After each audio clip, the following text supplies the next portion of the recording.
Hey friends, finally I'm recording a review for The Goldfinch by Donna Tartt, which is hands down one of my favorite books ever. I have reread it quite a few times and I know that I will continue to reread it probably as long as I live. As you can see, it is a very big book. Once you read it, you will see that every single line in this book, every word is there for a reason. It is so well researched. It is so well written. Donna Tartt takes around a decade to write most of her books. When you read The Goldfinch, you will see why. You will see that so much care and so much love went into this book, and you will really be amazed at how well it's structured. I love Donna Tartt, and I also love Charles Dickens, who is one of her favorite authors.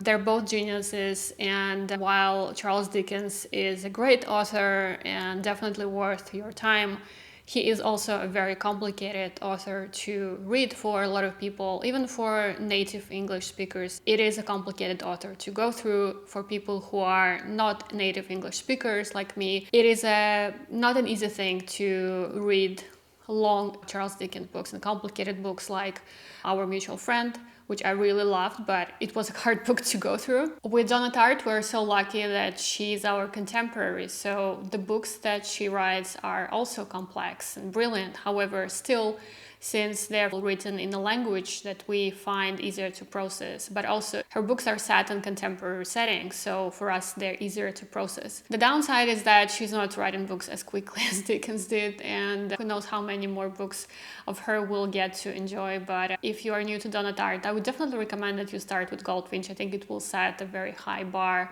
in your understanding of this brilliant, very Dickensian author. The basic plot is about a child called Theo who lives in New York. In the beginning of the book, he goes to a museum of art with his mom, who is really in love with art, and go to see a collection of Dutch paintings. And they gravitate toward this small painting called The Goldfinch, hence the name of the book, and this is the painting that you can see on the cover. This is a real painting by a Dutch artist called Karel Fabricius, who was one of the great Dutch masters, but he's not very well known.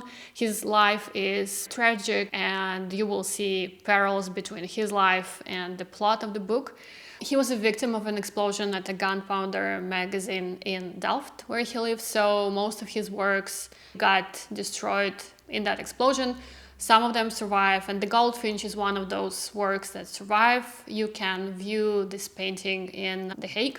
And a few years ago, I was lucky to go there, and I was lucky to see this painting after I've read the book a few times. It did make quite an impression. So if you ever are in the Netherlands, in The Hague, make the trip and go see it. So once Theo and his mother go to the museum, there is an explosion in which his mom dies. This is the inciting incident of this book. This is where it all starts. One can say that everything goes downhill for the main character from here, because honestly, most of the book is pretty dark. As you can imagine, he is forced to grow up quite quickly, so this topic of losing your innocence, losing your childhood, and having to become an adult much too quick is one of the prominent topics in this book. This book will be triggering for people who have had certain traumatic events in their childhood, either divorce or death of a parent or other kind of loss. These are all the things that Theo has to go through now that his mom is dead. This book spans over a period of time from his childhood to where he becomes a young adult. And we go through Theo's life together, right? So we explore the topics of love and friendship and family with him. We also have to think about the morality of things that we do as children, as lovers, as friends, as parents. There will be a lot of stuff in this book that you will probably really hate and you will be disgusted by. A lot of characters there do horrible things to each other, but also you will see a lot of kindness, a lot of love, a lot of compassion. It is such a rich book. You will see that everything that exists there is there for a reason. I watched this interview with Donna Tartt once. There are very few interviews with her, and each one of them is very much cherished because you can get a glimpse into her mind and soul. She talks about how she once spent 7 or 8 months working on a passage in the Goldfinch that never made it into the book. It was there for a reason. She needed the time to explore the character, but eventually that part was never integrated in the book. You can see how everything that is in the book, it is there for a reason. There is nothing there that can be cut out. There is nothing there that is just fluff and space filler. One topic there that I found really interesting was just exploration of families. Theo's family is clearly dysfunctional, and we learn about it in the first 20 or 30 pages. We can see that it's not a healthy family, and with his mom gone, and the mom was somebody he really loved and looked up to, it's clear that his life is messed up forever, probably. But also we'll learn about another family that takes him under their wing, let's say. It's this rich New York family of his friend. Initially, as a reader, you will see them as this picture-perfect family, rich, successful, and harmonious. However, once you read more, you will see that there are very serious cracks in this family as well, and there is a lot of issues that they're going through too. The book teaches you a lot of lessons about how things are really not what they seem. Maybe this is one of the main takeaways from the book. Even though the book is about a painting and how it at the same time destroys Theo's life, but also it is a foundation on top of which his life is built.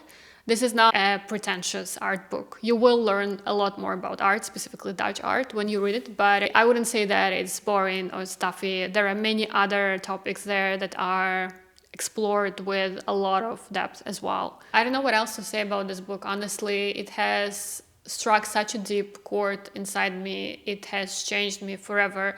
Every time I read it, it changes me more and more. I'm very jealous of you if you haven't read this book yet. If I could erase my memory and just read this book for the first time ever, I would do this in a heartbeat. But even if you know the plot already, every time you read it, you will be amazed at how perfect this book is, both when it comes to characters, but also when it comes to the plot and the language, right? So it is perfect on every level. And very rarely I find a book that is as perfect, as challenging, as enriching, and as beautiful as this one. I think one of the main takeaways for me from this book is that art is a savior. It can make even the darkest of times much easier and much more bearable for everybody. For some, it's music. For some, it's paintings. For somebody, it's literature. For me, it's literature. And having this book exist in the same universe as me, and knowing that there are many books that are also great that I haven't read yet, really inspires me to keep exploring, to keep reading, and to keep sharing. Let me know if you've read The Goldfinch, and let me know why you love it. If you haven't read it and you have put it on your to-be-read list, please let me know in the comments as well. And if you like books and if you want to hear more book reviews from me, please continue watching and subscribe to the channel and like this video. Thank you so much for your attention, for your time. Bye bye.